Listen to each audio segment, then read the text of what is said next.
itu akan mengarah ke impian yang kita buat. Baik, saya kecepatan nggak ya ini? Eh, enggak, Bu. Oke, tapi Aman, jelas Bu. ya. Aman. Oke, Jelas. baik, sip. Oke, next. Nah, arah hidup tidak selalu linier, kadang belok, kadang berhenti, lalu menemukan makna baru. Kan kita setiap hari ada aja gitu ya yang di tadi Bu Syababah Lilim bilang setiap hari tuh kita kuliah tapi ya Allah gitu ya. Baik itu dari tugasnya, baik itu dari misalkan kita udah bela-belain keluar kota terus pulang di hari itu karena ada kuliah taunya dosen yang nggak masuk kayak gitu kan. Nah, ada-ada aja gitu loh di hari-hari itu tidak selalu linier. Tidak selalu hari ini akan sama dengan hari esok gitu kan. Nah, terus kadang kita ada capeknya, ada kayak, ya Allah kok gini banget ya hidup, kayak gitu. Nah, nggak apa-apa, namanya juga hidup gitu ya. Dan lagi-lagi ini cuma soal dunia. Jadi kalau emang teman-teman lagi merasa capek banget, terus kayak kok gini sih, terus lagi bingung, ya nggak apa-apa, berhenti sejenak, berhenti dulu, terus tanya ke dalam diri, kita tuh maunya apa sih? Kita tuh harusnya gimana sih supaya ini tidak begini lagi, kayak gitu. Apa ya? Listen to the voice inside your heart.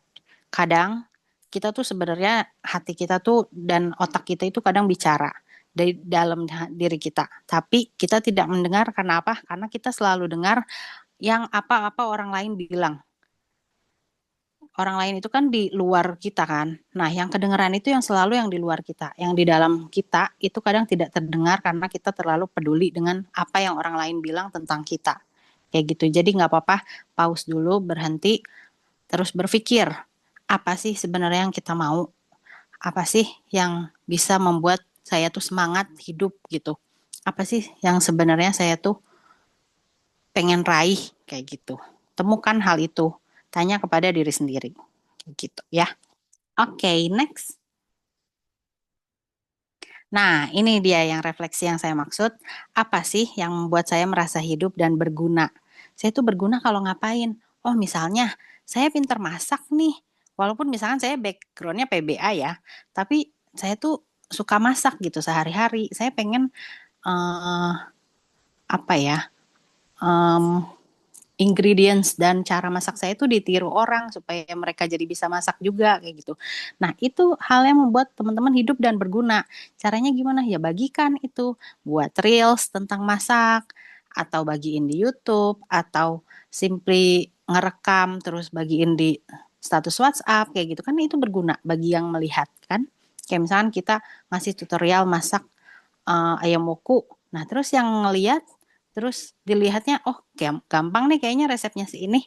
Terus lalu dia ikutan, nah kita berarti berguna kan untuk orang lain. Kayak gitu, sekecil itu kita bisa merasa berguna bagi orang lain gitu. Nah, tanya ke diri sendiri, apa yang buat saya bisa bermanfaat bagi orang lain? Dan di mana potensi saya bisa memberi manfaat ya. Arah hidup yang tepat itu bukan yang paling cepat, tapi yang paling punya makna. Kan khairun nas anfa'uhum linnas. Gimana sih saya bisa berguna? Oh, saya bisa berguna dengan buka private bimbel buat anak-anak SD yang mereka kebingungan di sekolah karena mau nanya, sedangkan teman-temannya kebanyakan, jadi gurunya tidak fokus. Oh, saya mau nih memfasilitasi anak-anak yang mau bimbel supaya saya berguna bagi mereka, kayak gitu. Atau apapun lah yang teman-teman bisa lakukan dan bisa bermanfaat bagi orang lain. Next. Nah, ini adalah visi dan tujuan hidup. Kalau visi itu gambaran jangka panjangnya. Kalau misi itu cara atau langkah-langkah yang diambil untuk menggapai visi tersebut. Kayak presiden aja kan ada visi misinya kan. Nah, kita juga untuk tujuan hidup kita itu harus ada visi misinya. Misalnya di sini visinya saya mau jadi dosen muda profesional yang bisa menumbuhkan anak-anak mahasiswa tuh belajarnya giat tanpa saya paksa dan bisa menanamkan nilai-nilai keislaman. Nah, life statementnya gimana? Misalnya yang pertama, oh saya harus S2. S2-nya harus di tempat yang top. Supaya apa? Supaya apa yang udah saya pelajari itu tidak main-main. Saya mempunyai profesor-profesor yang senior yang memang ahli di bidangnya. Saya punya teman-teman yang sama hebatnya kayak gitu. Jadi jangan asal yang penting S2 gitu, jangan. Pilih kampus yang benar-benar di mata teman-teman itu bagus. Kayak gitu ya. Supaya apa? Supaya apa yang udah nanti kita pelajarin saat S2 itu kita bisa amalin ke anak-anak kita nanti. Kalau misalkan teman-teman milih kampusnya, misalnya ngasal, yang penting keterima, misalkan gitu. Itu memang sih semua kampus tuh baik, semua kampus baik tergantung kitanya. Tapi lagi-lagi kita kan masih insan yang gampang tergoyah ya. Ketika teman-teman kita malas, kita jadi ikutan malas. Ketika teman-teman kerjaannya hangout mulu, jadi kita hangout mulu kayak gitu. Nah, jadi kita harus cari environment yang bisa mendukung kita untuk tetap produktif, untuk tetap rajin belajar, semangat ke perpus kayak gitu. Cari kampus yang menurut teman-teman di mata teman-teman itu bagus. Nah, usaha supaya dapat kampus itu. Gimana? Misalnya, belajar bahasa Inggris, belajar tes potensi akademik, atau belajar apapun itu yang bisa berkompetensi dengan anak-anak lain yang emang mau masuk ke kampus itu. Gitu. Next.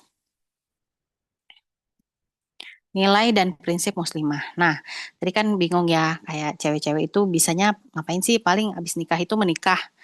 Paling abis nikah itu menikah, abis lulus itu menikah kayak gitu. Nah sebenarnya tidak ada salahnya mau teman-teman menikah, mau teman-teman melanjutkan pendidikan, mau teman-teman memutuskan untuk full IRT juga tidak ada salahnya karena memang itu adalah pilihan dan semuanya itu baik, tidak ada benar dan salah dalam memilih masa depan gitu. Tapi sebagai wanita nilainya itu ada di dua. Satu itu pendidikan. Pendidikan itu penting banget, baik itu formal maupun non formal karena sekarang itu apa ya, perempuan juga banyak yang kerja, banyak yang mau berdiri di atas kaki sendiri. Karena misalnya Najwa Jalik, misalkan nanti suami kita meninggal atau apa gitu. Kalau misalnya kita nggak ada pendidikan, nggak ada skill yang kita punya, mau bagaimana kita melanjutkan hidup? Masa kita akan selalu depend on others gitu. Masa kita akan selalu bergantung kepada, ya walaupun itu memang suami kita gitu. Tapi kan tidak selalu hal baik itu akan menghampiri gitu ya. Takutnya misalkan diambil Allah misalkan gitu atau diambil orang lain misalkan gitu. Nauzubillah tapi ya. Nah, itu gimana supaya kita tetap bisa berdiri tegak? Nah, dengan pendidikan itu. Dan yang kedua itu dengan upgrade diri. Mau teman-teman udah jadi ibu-ibu, mau teman-teman masih kuliah, mau teman-teman udah lulus kuliah, mau teman-teman udah jadi dosen, itu tetap upgrade diri, pelajari ilmu baru. Misalnya teman-teman sekarang kayaknya uh, merajut enak ya, bagus ya, bisa bikin tas yang lucu-lucu kayak gitu. Ya udah pelajarin, kan di sini udah banyak YouTube, udah banyak ChatGPT, udah banyak teknologi yang bisa membantu kita untuk pelajarin hal tersebut secara gratis. Ya udah pelajarin hal itu gitu. Terus misalnya teman-teman mau pinter ngejahit, saya mau pinter ngejahit, jahit jilbab-jilbab aja yang simple gitu ya. Ya udah pelajarin gitu. Itu namanya upgrade diri. Upgrade diri tuh nggak mesti teman-teman harus S2, harus S3 gitu. Enggak, luas ya. Maksudnya di sini tuh teman-teman bisa belajar bisnis, bisa belajar bercocok tanam, bisa belajar masak atau life skill yang lain yang memang dibutuhkan gitu. Dan ada manfaatnya khususnya buat teman-teman sendiri ataupun buat orang lain di sekitar teman-teman gitu. Bagusnya lagi apabila yang teman-teman pelajarin itu bisa menghasilkan gitu, bisa membuat teman-teman produktif kayak gitu. Ini adalah prinsip-prinsip yang memang ini mah baik muslim, muslimah, semua orang itu harus punya gitu. Yang pertama itu kejujuran dan integritas. Kedua itu rasa malu dan kehormatan diri. Jadi teman-teman ketika kuliah ini jaga kehormatan dirinya, jaga batas bertemannya. Berteman dengan siapapun gak apa-apa, tapi dijaga, jaga diri, jaga akhlak, jangan sampai mengecewakan orang tua, jangan sampai terjadi hal-hal yang tidak diinginkan lah gitu. Yang ketiga yaitu keseimbangan antara karir dan berkeluarga. Jadi ini bagi teman-teman yang sudah berkeluarga dan sambil karir, nah itu berarti memegang dua role yang penting kan, sebagai ibu dan juga sebagai pegawai. Nah, bagaimana cara supaya dua role itu tetap balance gitu, tidak mengenyampingkan keluarga, tapi juga karirnya itu tetap bisa berjalan. Nah, bagaimana? Nah, itu adalah hal berat yang teman-teman yang kita harus pelajarin dan latih setiap hari kayak gitu. Saat ini ya membangun keluarga itu sangat amat tantangan ya menurut saya. Makanya saya juga masih di tahap belum punya suami gitu ya. Karena ya saya juga mikirnya pernikahan itu adalah benar-benar ibadah yang berat tanggung jawabnya gitu. Dan saya masih belum terpikir apakah saya mampu uh, mengenyam apa amanah tersebut gitu. Selain juga memang belum ada jodohnya sih. Oke, okay, next. Nah, perempuan dan tantangan zaman. Standar sosial yang biasa kita dengar itu kan, Kak, udah lulus nih, teman-teman udah lulus, pasti ditanya, sekarang kerjanya di mana? Udah kerja belum? Gitu. Terus misalkan udah lulus, kapan nikah? Cepetan gitu. Kan teman-teman sering banget kan dengar kayak gitu. Kapan sukses gitu. Kan itu lumayan gitu. Kenapa sih nanya-nanya kayak gitu kan gitu. Nah, itu adalah memang tantangan kita gitu. Dari zaman dulu kayaknya itu pertanyaan tuh ada gitu ya. Ya udah tapi dibawa asik aja gitu, dibawa santai, nggak usah yang apa sih gitu. Kapan mati gitu. Balesnya kayak gitu gitu. Ya nggak usah gitu. Chill aja. Apa anggap aja kayak ya udah gitu dia emang benar-benar pengen peduli gitu sama kita gitu.